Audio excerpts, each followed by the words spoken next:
প্রিয় দর্শক, আসসালামু আলাইকুম। প্রিয় দর্শক, জীবন গল্পে আপনাদেরকে স্বাগতম জানিয়ে শুরু করছে আজকে নতুন একটি প্রতিবেদন। প্রিয় দর্শক, হয়তোবা আপনারা জেনে থাকবেন যে অসহায়, হতদরিদ্র এবং সুবিধা বঞ্চিত পরিবারের যে মেয়েগুলো আছে, টাকা পয়সার অভাবে যাদের বিয়ে শাদী হচ্ছে না, তাদেরকে নিয়ে মূলত আমাদের কার্যক্রম।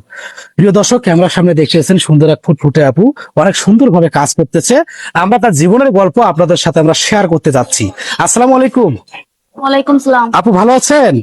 আর ভালো থাকুন, কেমনে গরিব মানুষের ভালো থাকা আছে আর। আপু একটু কাজগুলো বন্ধ করেন, আপনার সাথে একটু কথা বলবো। হ্যাঁ, ওই এই যে নার্সারি করছেন, নার্সারি তো আপনার না?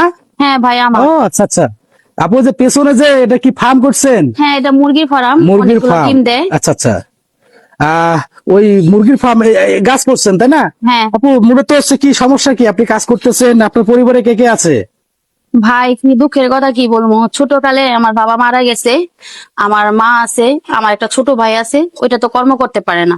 এখন কি করব, বাড়ির জন আছে, এই একটা মুরগি ফার্ম দিছি, আর এই যে কয়টা গাছ আই না, গাছ মনে করেন সেবা যত্ন করতেছে, পানি টানি দিয়া, মনে করেন এখানে যদি কিছু হয় তো ওইটা বিক্রি টিক্রি কইরা মানুষ। ও আচ্ছা আচ্ছা, বিষয়টা হচ্ছে কি আমি ক্লিয়ার করে দিচ্ছি। সেটা হচ্ছে যে পেছনে আপনি মুরগির ফার্ম দিচ্ছেন, ওইখান থেকে যে ডিম আসে, এই ডিম দিয়ে ডিম বিক্রি করে আপনি চারা লাগাইছেন। হ্যাঁ, চারা লাগাইছি। আচ্ছা আচ্ছা, এই- চমৎকার। আসলে মানে গ্রাম বাংলার যে মানুষের যে কত রকমের যে বৈশিষ্ট্য, আসলে যা না দেখলে আসলে বোঝা অসম্ভব। প্রিয় দর্শক, আপনাকে একটা প্রশ্ন করে আমি রাখি, যে গরিব ঘরে জন্মানো কি অপরাধ, না গরিব হয়ে জন্মগ্রহণ করাটা অপরাধ? প্রশ্নটা অবশ্যই আপনার কমেন্টের মধ্যে রিপ্লাই দিবেন। আপু, আমাদেরকে তো ডাকছিলেন বিয়ের জন্য, বিয়ে হয় না আপনার তো, তাই না? হ্যাঁ আপনার ভাইয়া। কি পূর্বে কি বিয়ে শাদী হয়েছিল? না ভাই, আমার বিয়ে শাদী হয় নাই। এই যে তো আমার গরিব দেখা তো আমার বিয়ে হয় না, মনে করেন যৌতুক চায় অনেক, এই জন্য আমার বিয়ে শাদী হইতাছে না। আপু, আপনার পরিবারে কে কে আছে মূলত? আমার পরিবারে মা আছে, একটা ভাই আছে, আর আমার বাবা মারা গেছে, অনেক কষ্ট করে আমার মা আমাদের মানুষ করছে। বাবা মারা গেছে? হ্যাঁ। দুঃখজনক বিষয়। আসলে বাবা নামক বটগাছটি যদি কারো মাথার উপরে না থাকে, একমাত্র সে জানে যে বাবা হারার যন্ত্রণা কতটুকু। তো আপু, আপনার নাম কি? ভাই, আমার নাম নুপুর। নূপুর। আপনার বয়স কত?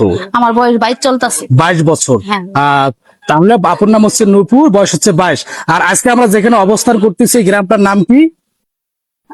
ভাইয়া, এটা টাঙ্গাইল ভুয়াপুর। টাঙ্গাইল ভুয়াপুর, তাই তো? তো আপু, আপনার এই প্রতিবেদন ভিডিওটি দেশ এবং দেশের বাইরে থেকে অনেকে দেখবে এবং আমাদেরকে কল করবে। তো আপনার যে দায়িত্ব নিবে, তার বয়স কেমন হতে হবে, সে দেখতে কেমন হতে হবে? বয়স তো সবকিছু করে না। যদি একটা আমার মনের মানুষ থাকে, আমাকে যদি বিয়ে করে, সে বয়স সে বয়স এলো 50 হোক বা 30 হোক, আমার কোনো ব্যাপার নাই। বয়স কোনো ম্যাটার না, তাই না, তো? ম্যাটার না। আপু, তার ঘরে বউ বাচ্চা আছে, আপনার দায়িত্ব নেবে, আপনাকে দ্বিতীয় বা তৃতীয় বউ বানাতেছে, আপনি রাজি আছেন? হ্যাঁ ভাই, আমি রাজি আছি। আপু, তার ঘরে সন্তান আছে, মানে অর্থাৎ তার ওয়াইফ ছিল, চলে গেছে, তার ঘরে সন্তান একটা রেখে গেছে, আপনি সন্তানের দায়িত্ব নিতে পারবেন? হ্যাঁ, সে যেন আমার বিয়ে করে, তার সন্তান তো আমারই সন্তান, তাহলে আমি সন্তানের মতো মানুষ করব। আপনি তো সতীনের ঘরে সংসার করতে পারবেন, তাই তো? হ্যাঁ, আমি প্রতিদিনের